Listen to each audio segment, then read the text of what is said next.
Salut à tous, on se retrouve pour une vidéo différente de d'habitude parce que je ne vais pas parler de l'actu du Barça, mais bien de l'actu foot en général. Parce qu'en ce moment, il n'y a pas trop de choses qui se passent autour du Barça, donc je ne vais pas non plus m'arrêter et ne rien faire. Donc par rapport à ça, on va commencer par le cas de Hakim Ziyech, qui a été présenté officiellement en tant que joueur du Galatasaray. Ce qui est assez fou, c'est que pour la première fois, on a vu un joueur qui a été présenté en étant donc au COP des supporters de l'équipe, et ça a donné des images assez dingues. Et par rapport à ça, ça a fait beaucoup parler. Maintenant, quand on se concentre sur le sportif, c'est quand même un énorme coup, encore une fois, de Galatasaray, qui fait un très gros mercato. Si on regarde quelques gros noms qu'ils ont signés, on peut parler de Mauro Icardi, on peut aussi parler de Demir Bay ou de Zaha, notamment, qui a été approché par pas mal de gros clubs de première ligue il n'y a pas si longtemps que ça encore. Donc c'est quand même assez impressionnant d'avoir autant d'attractivité dans ce club. Et puis là, maintenant, ils prennent Ziyech, qui certes a eu des moments très compliqués du côté de Chelsea, où il était un petit peu indésirable, où il jouait plus trop ces derniers temps. Mais il ne faut pas oublier qu'il y a quelques mois à peine, il était à la Coupe du Monde avec le Maroc, et il sortait quand même de grosses prestations, un très très haut niveau, et puis ça reste un joueur extrêmement talentueux, qui n'a pas toujours été mis dans les meilleures conditions à Chelsea, par rapport à son positionnement, même par rapport au fait qu'il n'a pas toujours eu la confiance des coachs qui sont passés à Chelsea. Mais évidemment que c'est un joueur de très haut niveau, qui a certes 30 ans, mais qui a encore de beaux restes devant lui. Et je suis persuadé qu'il pourra énormément apporter à une équipe comme Galatasaray.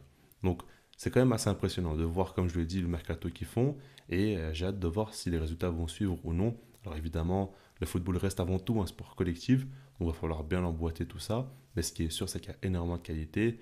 Il y a de quoi faire dans cette équipe-là. Et puis Ziyech, ce qui est intéressant par rapport à lui, si on se concentre uniquement sur le joueur, c'est le fait qu'au lieu d'aller dans un championnat exotique où il va prendre un énorme salaire, il a préféré partir en Turquie pour le projet sportif, tout simplement, avoir un public aussi qui le soutient énormément. Et ça, c'est respectable et ça prouve qu'il a encore des ambitions sportives et qu'il veut régaler en Turquie. Maintenant, on va passer à Phil Foden. C'est un joueur personnellement que j'apprécie beaucoup parce que je trouve qu'il y en a très peu encore comme lui qui ont cette fibre footballistique, cette capacité à tout simplement nous procurer des émotions dès qu'il touche le ballon.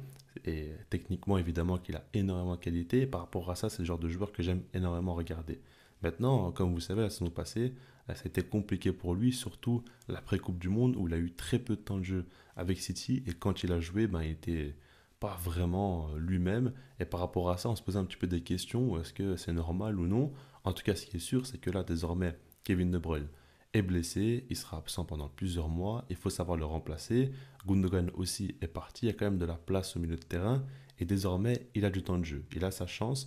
Et surtout, il a même un rôle différent. Face à Newcastle, on a vu que Kyle Walker a occupé l'aile droite et que Phil Foden n'était pas un ailier, mais était plutôt un joueur axial dans le demi-espace droit. Et ça lui a beaucoup plu. On a vu qu'il a vraiment fait un très gros match face à Newcastle. Il a été élu homme du match et pour moi c'est totalement logique vu la prestation assez monstrueuse qu'il a fait. Et on a vu pas mal de fois des enjambées balles au pied où il arrivait à gratter des mètres, à dribbler un, deux joueurs, faire des feintes, faire des passes. Enfin, il a joué son football, tout simplement. Il a été monstrueux. Et déjà, par rapport à Phil Foden, j'en ai déjà parlé pas mal de fois sur Twitter. Pour moi, c'est un joueur qui doit être axial.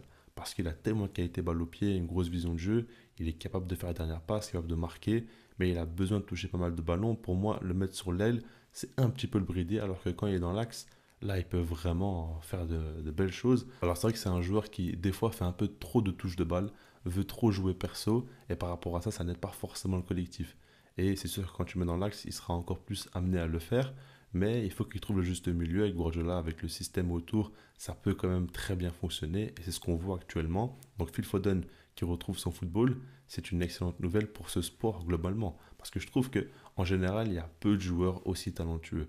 On peut voir des gars comme Musiala, comme Florian Wirtz, comme Pedri, comme Bellingham, c'est vrai, il y en a quand même quelques-uns, mais il n'y en a pas non plus énormément. En tout cas, des jeunes joueurs de nouvelle génération comme ça, aussi talentueux, balle au pied. Phil Foden en fait partie. Il a quand même déjà pas mal d'années derrière lui en pro, avec pas mal de très bons matchs qu'on peut tout simplement le louer.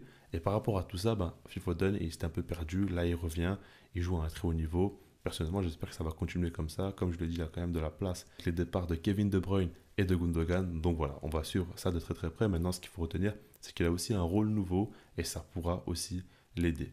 Je vous laisse là-dessus et puis sinon, moi je vous dis peace.